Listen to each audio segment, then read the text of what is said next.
Друзья, всем привет! Я вам, в принципе, вчера на стриме обещал, что сегодня выйдет ролик к прохождению 21 главы героического режима, и я буду играть Гугой.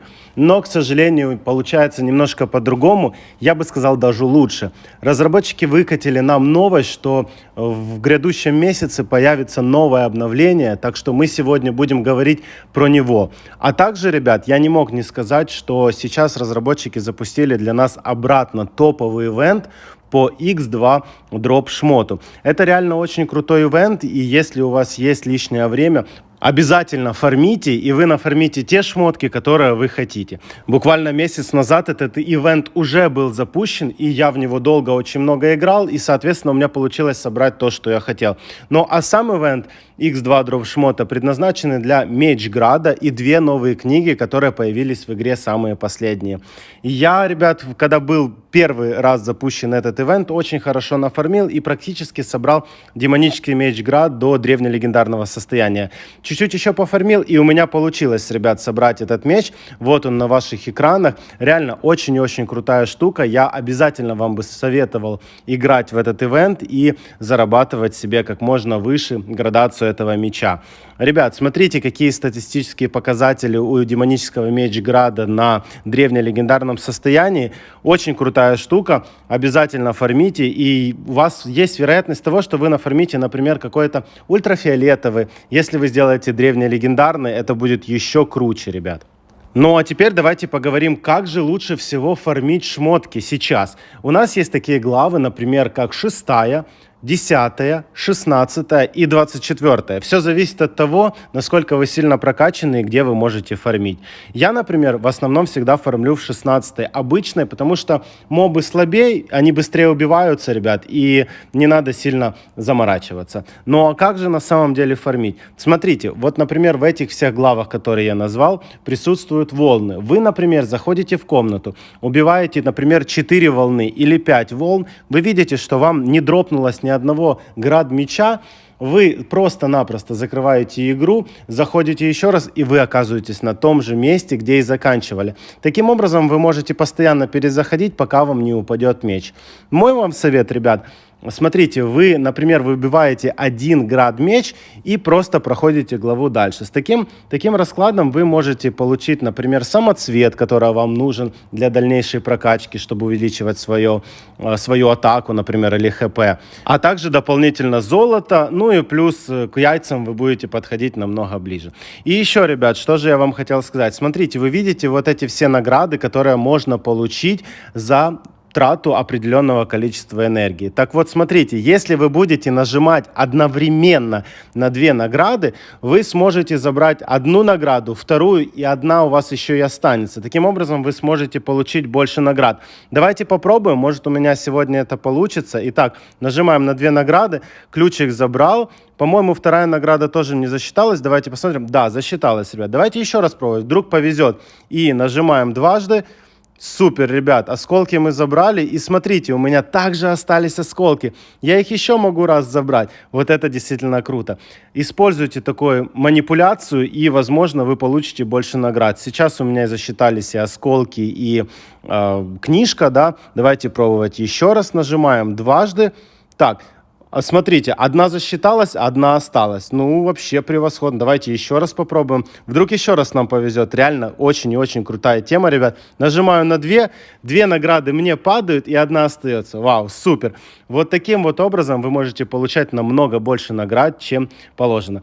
Ну что ж, ребят, в принципе, я вам рассказал про этот ивент. Обязательно играйте в него. Обязательно фармите, что вам надо. Ну, а мы с вами двигаемся к обновлению, которое разработчики выкатят уже в ближайшее время.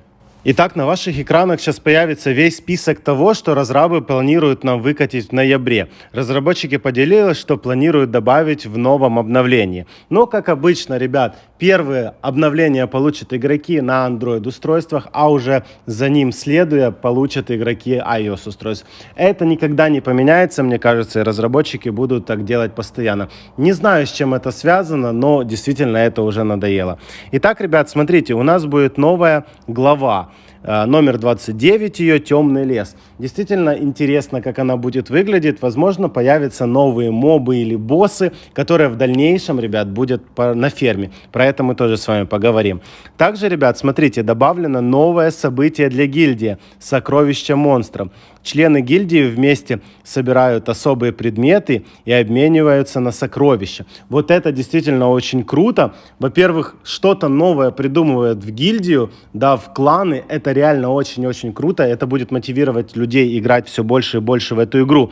Вау, я вот действительно жду, когда это уже все произойдет. Также добавлена новая функция чата. В гильдию могут свободно общаться игроки. Это тоже очень действительно офигенно, потому что вот, например, в моем клане Archero Play присутствуют люди не только русскоязычные, но и англоязычные. Также есть китайцы из Поднебесной, да, которые не знают русский язык. И вот они действительно смогут с нами общаться. Это очень-очень круто. Мы все долго очень сильно хотели, чтобы это появилось, и наконец-то это появляется. Также добавлено несколько новых монстров яиц, чтобы получить больше удовольствия от игры, как они пишут. Ребят, новые монстры. Давайте подумаем, какие монстры нам могут добавить. Я думаю, что это будет несколько боссов. В основном, мне кажется, это будет птица с 20 главы. А также, ребят, по-любому будут грибы, которые присутствуют в 22 главе. Я думаю, что добавят плюс-минус где-то, около 5 мобов или боссов. И посмотрим, насколько они будут топовые. Ребят, это очень и очень круто. Следом разработчики говорят, что будут добавлены привилегии VIP-подписки, так что вы можете получить множество преимуществ. Это все связано, конечно же, с донатом. Интересно, насколько это будет дорого и насколько это будет круто, чтобы получать, например, новые какие-то плюшки, например, там сокровища какие-то, да, в ту же гильдию или что-либо еще. Да, это будет интересно, посмотреть стоит. Также будет добавлена функция слияния драгоценных камней в один клик. Ребят, это вообще сказка. Насколько сильно это сэкономит нам время при слиянии драгоценных камней с первого на второй уровень. Это, я не знаю, я просто в восторге. Наконец-то разработчики это все ввели. А также причудливое приключение снова открыто. Награда полностью обновлена. Не знаю, с чем это связано. Возможно, за вход в игру. Или же есть предположение, что обновят бесконечный режим и добавят туда новые награды, которые все будут хотеть получить. Это все, что связано с обновлением, а давайте теперь поговорим про сокровища монстров и как в него играть. Разработчики также говорят, что краткое объяснение того, как играть в новое событие гильдии. Все члены гильдии собирают особые предметы в обмен на сокровища монстров. Когда будет собрано определенное количество особых предметов, они будут автоматически обменены с монстрами, и все члены гильдии смогут получить награды. Интересно, как это все будет работать. Каждый раунд события длится 7 дней. Всего 10 монстров можно обменять на награды. Чем больше предметов вы соберете, тем больше наград вы получите. После завершения события награды будут сброшены, и начнется новый раунд выкупа сокровищ. Такое объяснение разработчики нам дают, как играть в новое приключение, которое связано с гильдиями, с кланами. Действительно, я очень и очень жду, ребят. Я думаю, что вы также ждете этого всего. А мы будем заканчивать, в принципе. Не забывайте подписываться на канал, ребят, ставить большие пальцы вверх, а также комментировать, что вы думаете по этому поводу. Всем спасибо и до скорых встреч. Пока-пока.